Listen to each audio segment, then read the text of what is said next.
Chapter 3. Dorothy and Toto walked along the yellow brick road for a long time. When they were tired, they stopped in a field by the road. Not far away, there was a scarecrow, and Dorothy and Toto walked across to look at it. "Good day," said the scarecrow. "Oh," said Dorothy, "you can speak." "Of course I can speak," said the scarecrow, "but I can't move it up here on this pole. I'd like to get down. Can you help me?" Carefully, Dorothy took the scarecrow off his pole. "Thank you very much," said the scarecrow. He moved his arms and legs, and straw went everywhere. "Who are you?" he asked. "And where are you going?" "Dorothy, and I'm going to the Emerald City. I want to go home to Kansas, but I don't know the way. I'm going to ask the Wizard of Oz for help." "Where is the Emerald City?" asked the scarecrow. "And who is the Wizard of Oz?" "I don't know anything, you see, because I have no brains in my head, only straw." "Oh dear," said Dorothy, "Tin very sorry." "I would very much like to have some brains," the scarecrow said. "Can I go to the Emerald City with you? Perhaps the Wizard of Oz can give me some brains. What do you think?" "I don't know," said Dorothy, "but yes, please come with me. He's a famous wizard, so perhaps he can help you." She felt very sorry for the scarecrow. "Don't be afraid of Toto," she said. "He never hurts people." "Nothing can hurt me," said the scarecrow. "Tin not afraid of anything." "Well, that's not true. I am afraid of fire, of course."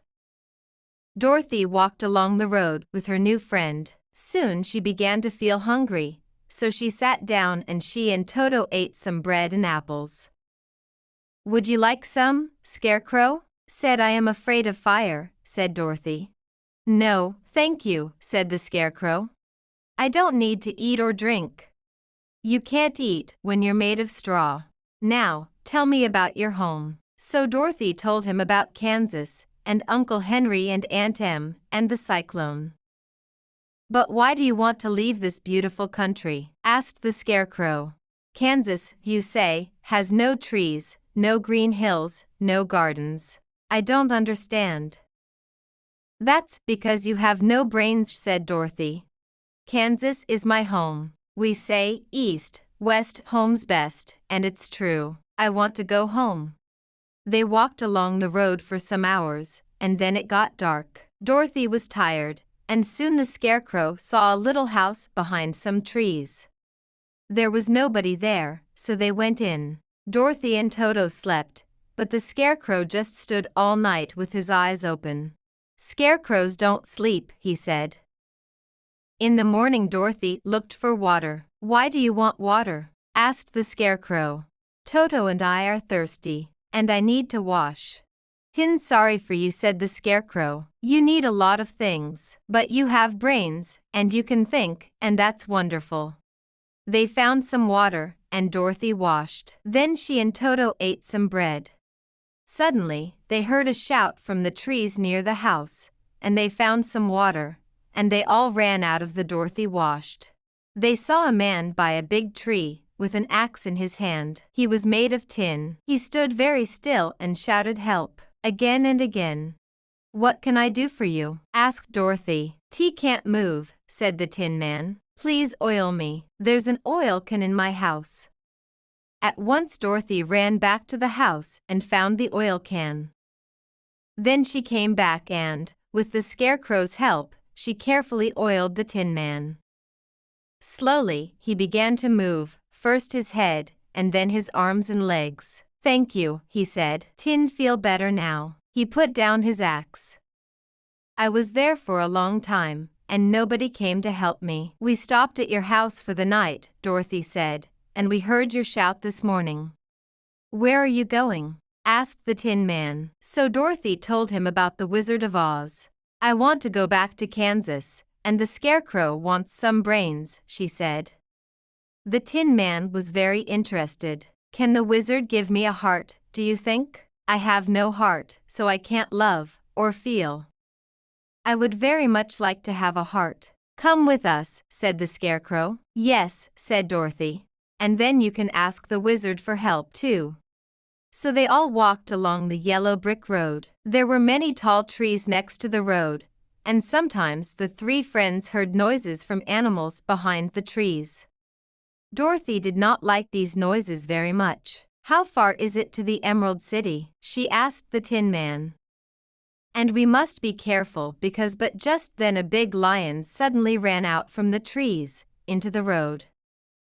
It opened its mouth, it had long yellow teeth, and began to run after Toto. Dorothy was afraid for Toto. She ran up to the lion and hit it on the nose with her bag. Don't hurt my dog, she cried angrily. He's smaller than you. Didn't hurt him, said the lion. Don't hit me again, please. Why, you're afraid, said Dorothy. Be quiet, Tutu, he isn't going to hurt you. He's more afraid than you are. He's just a big coward. It's true, said the lion.